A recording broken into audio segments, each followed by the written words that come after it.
learn about space and arts projects.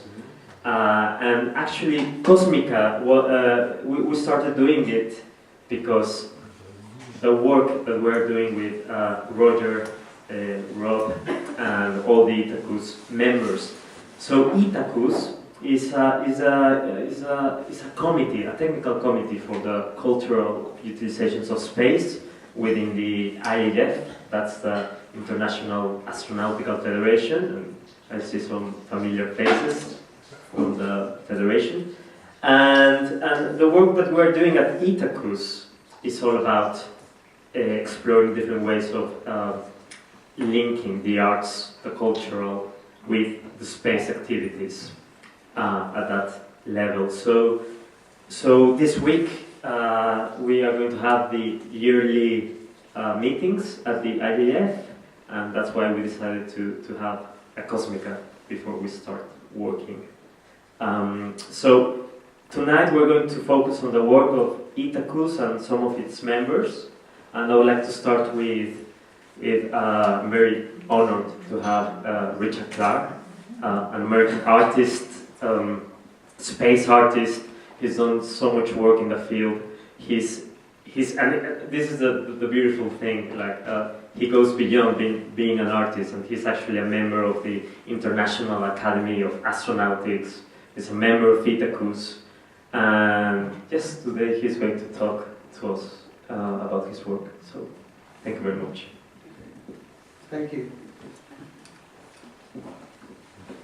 Okay, welcome. I'm glad to see everyone today. I see a lot of familiar faces in the audience, and also a lot of people I don't know. I want to thank the Arts Catalyst and the IAF, ITACCUS, and Nahum Mantra for inviting me here to speak today.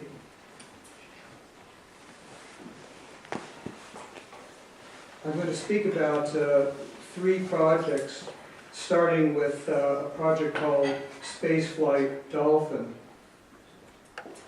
And this is a 4th century BC silver Greek coin from Tarentum with the well-known boy on the dolphin. And 2,393 years later, another boy on a dolphin. That's me with Hercules, my dolphin friend in Tortola in the BVI. And I don't know how many of you have ever ridden a dolphin, but it's a little bit like being on a Ducati underwater. Okay, going way back, in 1982, I managed to get a reservation to fly an art payload on the space shuttle, and I was involved in a program called Getaway Specials. And the Getaway Specials were 5 cubic foot canisters that were carried in the cargo bay of the space shuttle. These are 2 canisters pictured here, 5 cubic feet. They could carry a payload of 200 pounds. And it was a wonderful program in the sense that it made space accessible to anyone. The program was open to anyone in the world, so an individual or university or non-governmental organization could buy one of these payloads at a very low cost. $10,000 was the basic cost to fly something in space. NASA would accept art, however it had to be on their terms, which meant that there had to be a human or technical benefit to the payload. And NASA said that if the art could be separated from the technical aspect, then leave the art at home and we'll fly the technology. Okay, so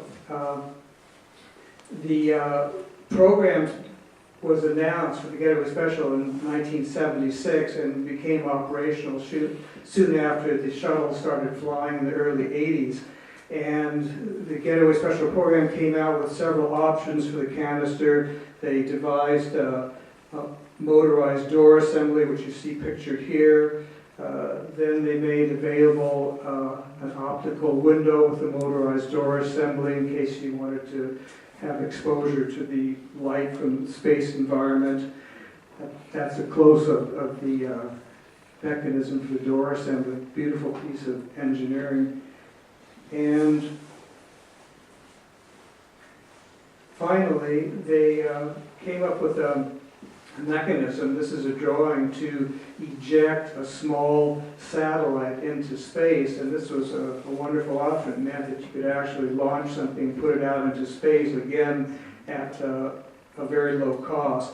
So here's a picture of an actual rhombocube octahedron satellite mounted on the ejection mechanism that will fit inside the gas canister, which is to the left there. Okay, so my concept, Spaceflight Dolphin, was one of these rhombocube octahedron satellites with a dolphin sculpture, a wire armature that was in the shape of a dolphin, made from nitinol, which is a nickel titanium alloy. And it's something that remembers its shape, so the wire structure would be compressed around the satellite, put inside the canister, ejected into space, and then when reheated to 150 degrees Fahrenheit, which sunlight will do in space, it springs back to its remembered shape. So this was qualified to NASA in terms of a SETI, Search for Extraterrestrial experiment. And the idea was to send dolphin voices into space as a possible means of communication with extraterrestrial intelligence. Signal from two intelligent species on Earth, humans and cetaceans. This is sort of an artist's rendition of the gas canister with the dolphin in space, and the canister wouldn't actually go into space. It's just there to kind of give you an idea of the two components. I'm going to show you a very brief animation of Spaceflight Dolphin, which will give you an idea of how it would look while it was circling the Earth.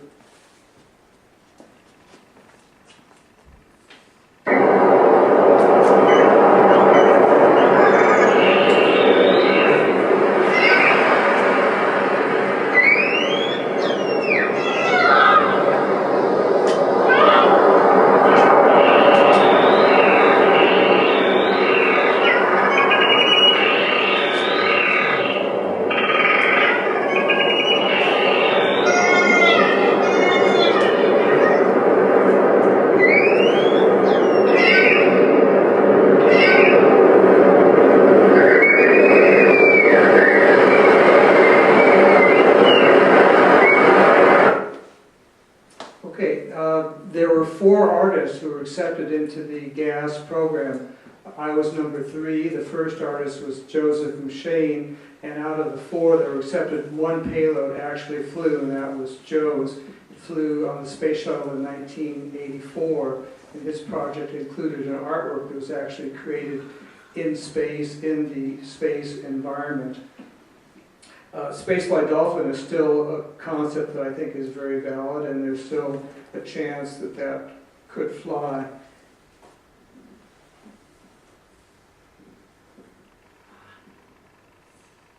Free Enterprise, the Art of Citizen Space Exploration is an exhibition that's on now as I speak. It was organized by the University of California at Riverside, and it runs until May 18th of 2013. And it's a wonderful show in that this is the first major exhibition of space art in the United States, and it gathered 25 international artists and arts organizations to put on a very good representation of what's happening now with space art, and also what's happened in the past with some of the pioneers of space art. So the part of the show that I'm in is over on March 23rd, and it's really a wonderful exhibition. Okay, this is the piece that was created for the exhibition. It's an actual full-scale mock-up of Spaceflight Dolphin. And this, in size, it's about a little under 2.5 meters. It would be the same size as the actual sculpture. And the University of California, Riverside did a very beautiful job in the construction of the sculpture. And the wire frame itself was made by UC Riverside, and I built the satellite portion.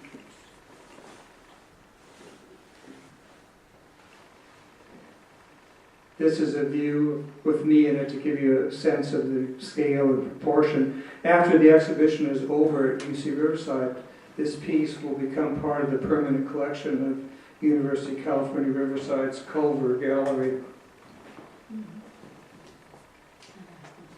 There's a tail view of the dolphin and another side view.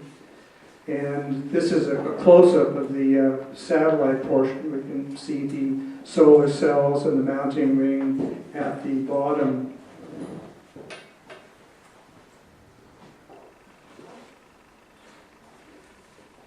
Okay, with the renewed interest in spaceflight dolphin, private space companies in the U.S., such as SpaceX, Armadillo, Bigelow, and X-Corps, could provide launch services for spaceflight dolphin.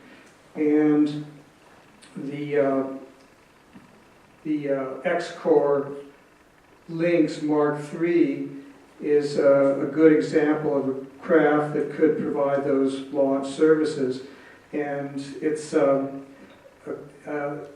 spacecraft that takes off and lands vertically. You can see in the drawing what it does. It reaches its apex, and then when it makes its final descent, it has a glide path in circles and then is able to land where it takes off. Okay, I don't know how many of you saw this news back in January that astronomers have discovered a planet very similar to Earth. This was discovered by the Kepler Space Observatory, and it's quite exciting because so far it's the most similar planet to Earth. It's about the same size, it's around a similar distance to its parent star, and apparently it's about 1,040 light years from Earth, which is a pretty good distance, but it's thought that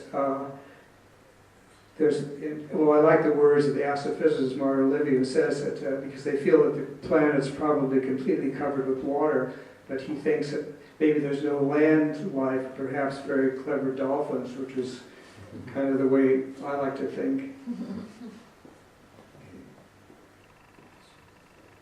Okay, the next project I want to speak about is Alma de Agua, and it's a collaboration between myself and Denise Ribeiro from Lisbon, Portugal.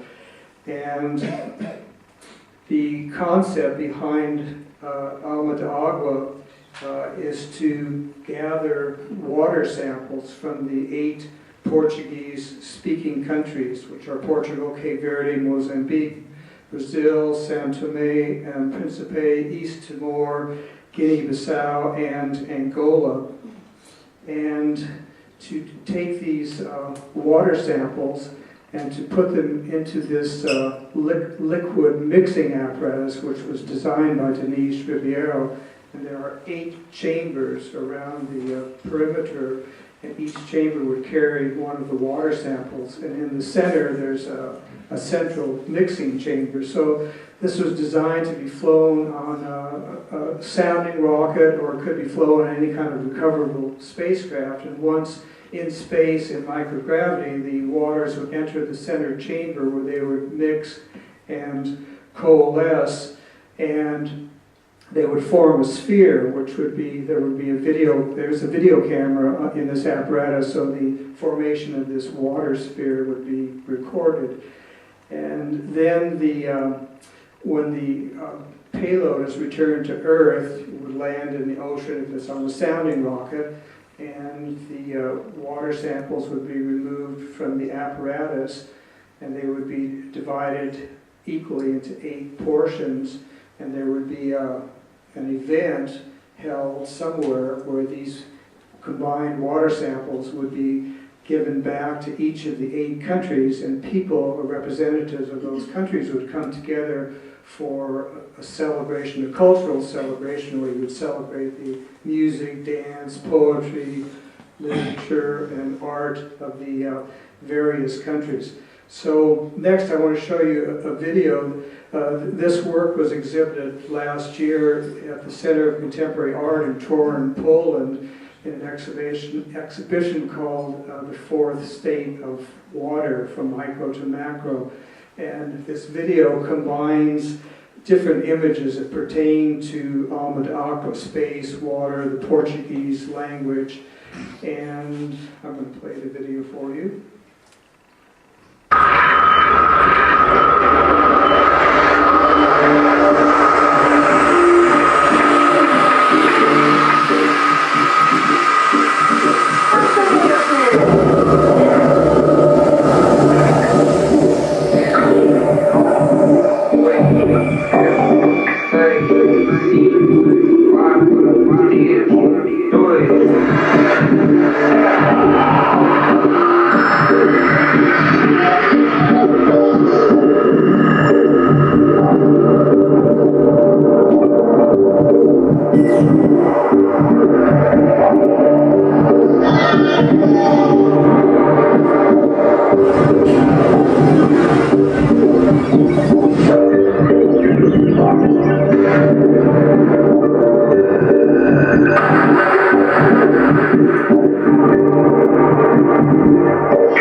The music for this piece was composed by Frankfurt composer Gabriel Lamar.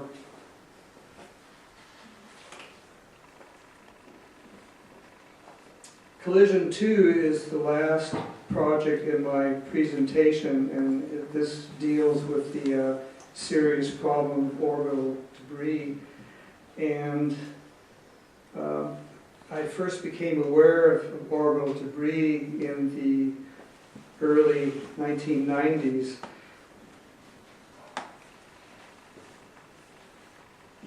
This is a stainless steel propellant tank from a Delta II rocket that landed in Georgetown, Texas in January, near Georgetown, Texas in January 1997. And contrary to what people think, that quite a number of pieces of orbital debris actually survive re-entry and land on Earth. most of it falls in the ocean, but a few pieces actually hit the ground.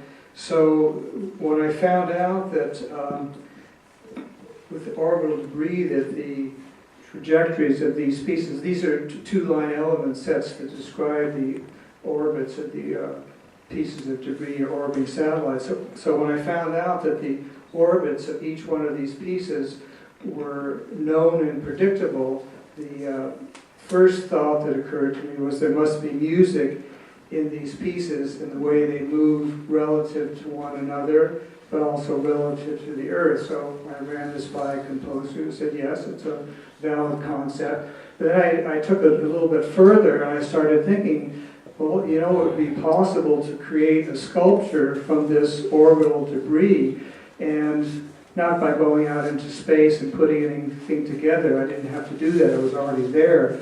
But more in a classical sense, by creating a sculpture as you would with a block of marble or a piece of stone, by removing material, and from what is left is the actual sculpture.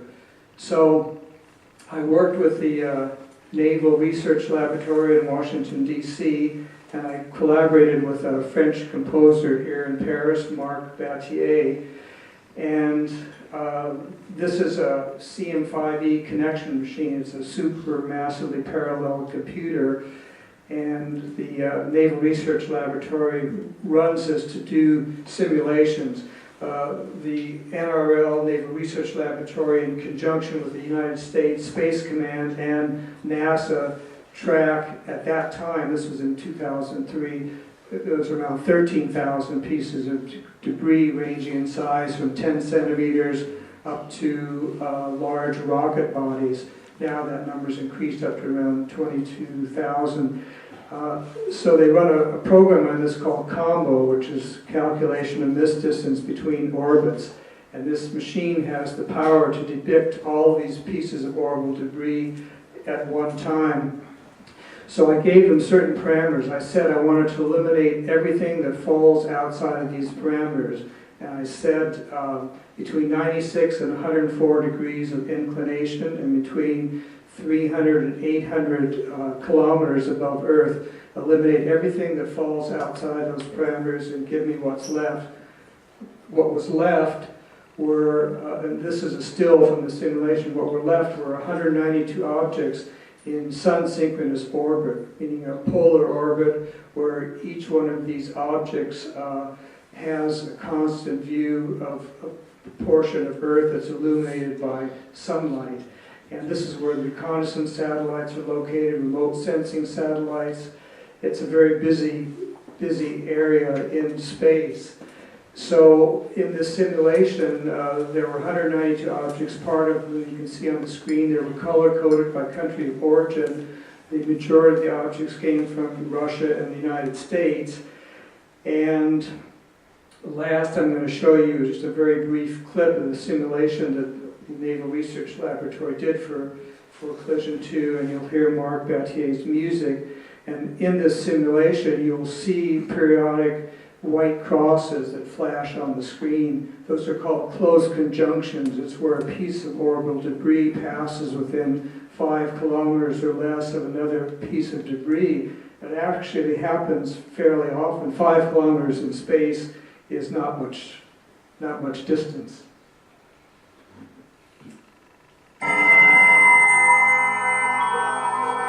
This is looking out beyond geosynchronous orbit, switching to a polar view.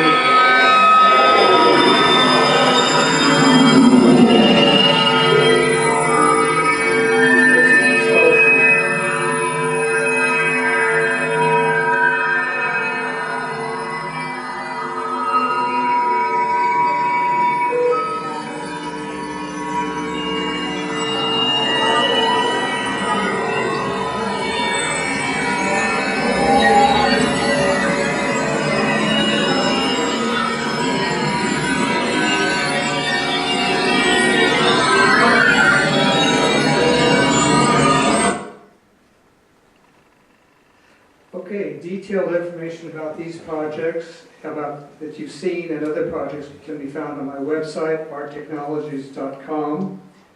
And I leave you last with this slide. And thank you very much for coming out. And I'd be happy to answer any questions if you have any.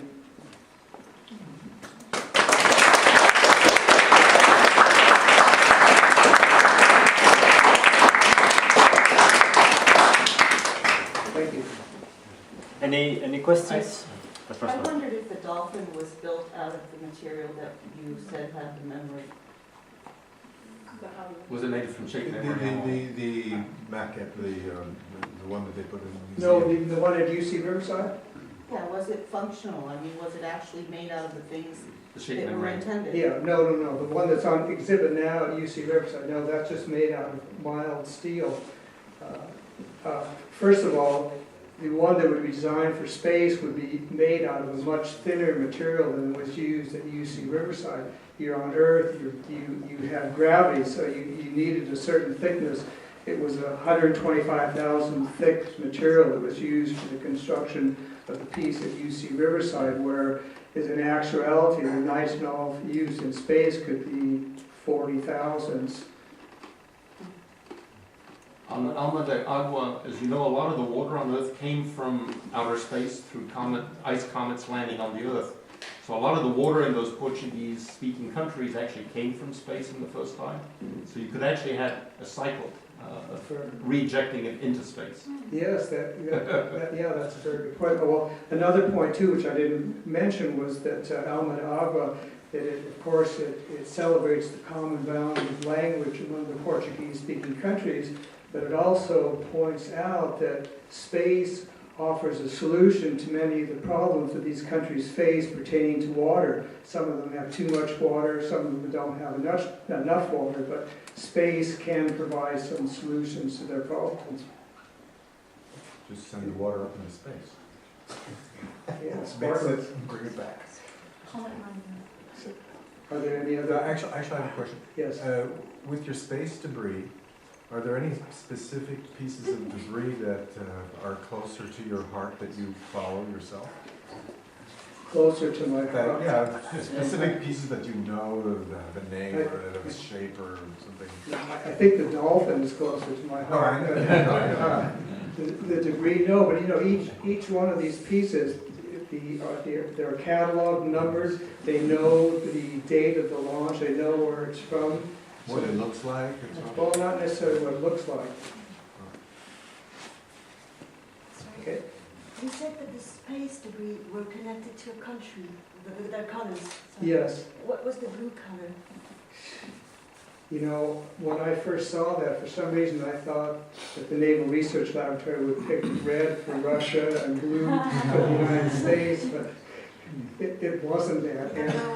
And I'm sorry I can't tell you what the color code is now, but the colors don't actually show up in the video because they had about, I'm going to say about 12 different countries represented, and some of the colors were very subtle, and so in this simulation you can't really get a sense of what was what, but the predominant contributors to space debris are Russia and the United States.